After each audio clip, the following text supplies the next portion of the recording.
Embiid checked off the MVP this season. He got that, off his bucket list. With the new coach coming in. Bucket list? Come on, Marcus. That's clever. What? A bucket list. Basket, bucket. Oh, yeah. I wasn't even thinking. Come on. I know. But with the new coach coming in, how would you kind of, when interviewing these candidates, how would you want these coaches to kind of approach Embiid's minutes and kind of limiting his minutes throughout the regular season in order for us to get the best, most healthy Embiid when it comes to playoff time? How would you kind of talk to coaches about how we approach him? Yeah, I wouldn't necessarily put that solely on the coach. I think you would have to go with medical staff. You would have to speak with Joel, and definitely come up with a plan.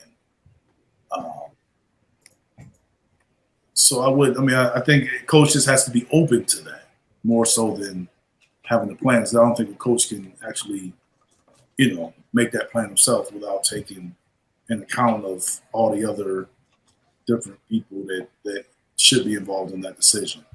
But speaking to a coach and saying, hey, are you open to your best player being limited minutes? Some people may be like, man, I'm not coming in here to, not be able to have my best guy on the court all the time. So I just think it has to be something a conversation has to be had about it.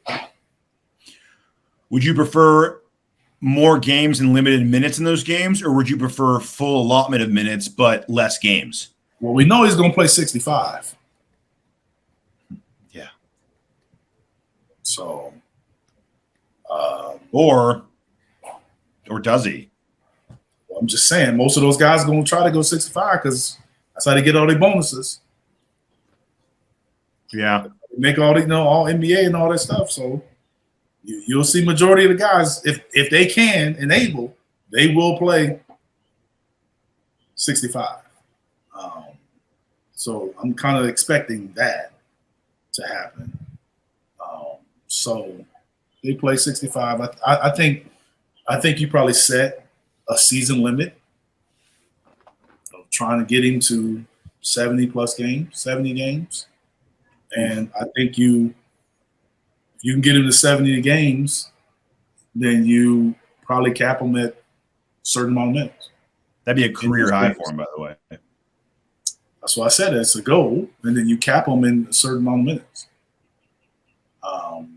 I think I think back to like John Stockton, play against John Stockton, kind of watch his career. He went out the game at the same time every game, no matter how the game was going in the first half. He went out and came back in the same time every single time. I can see something like that in the first half. So I think the minutes has to be managed better in the first half.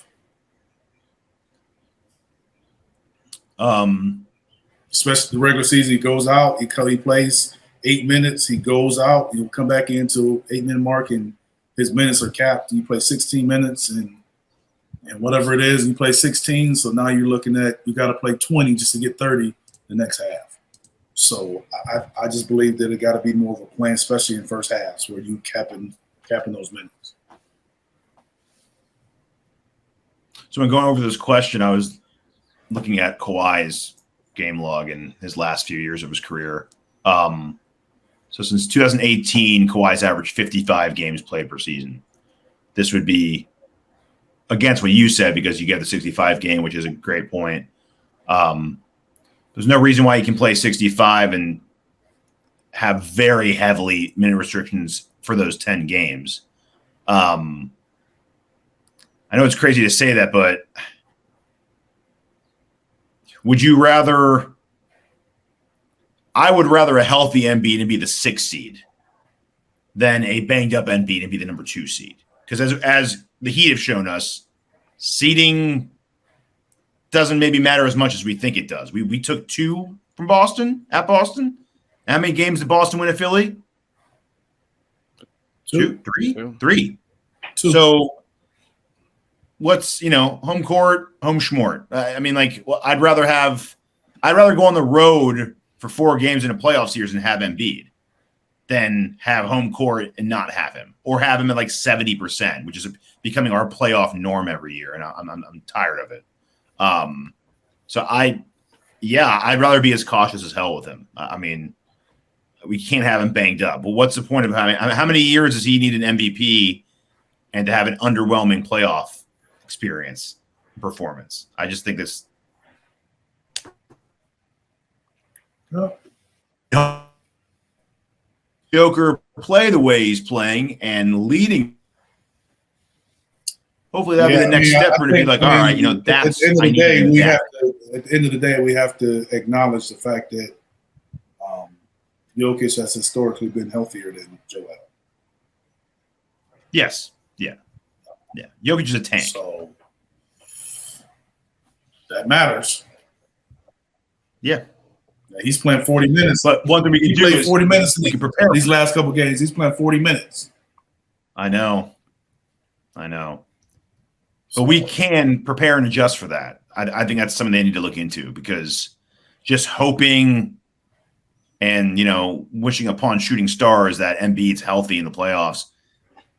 It has to be a plan. Yeah. They can't just wheel it and roll dice every year. There has to be some kind of thing going on. Some form of a plan. We'll see. Like, I don't know. That's a good plan. And that won't even guarantee it, because a lot of these injuries for Embiid have been freak accidents, and that you're not going to avoid that. You're not limiting him to 40 games wouldn't have stopped Siakam from elbowing him in the face 2 years ago or last year. That just would have happened regardless. That's nothing to do with wear and tear, right? But you do what you can. You do what you can to try to plan accordingly. Yeah. So hopefully he works with that following coach more so this offseason to maybe mitigate some lower body injuries. You all said it. I didn't say it. Oh, man. I had to throw the following coach in there. It was perfect timing for it. Great. I love it.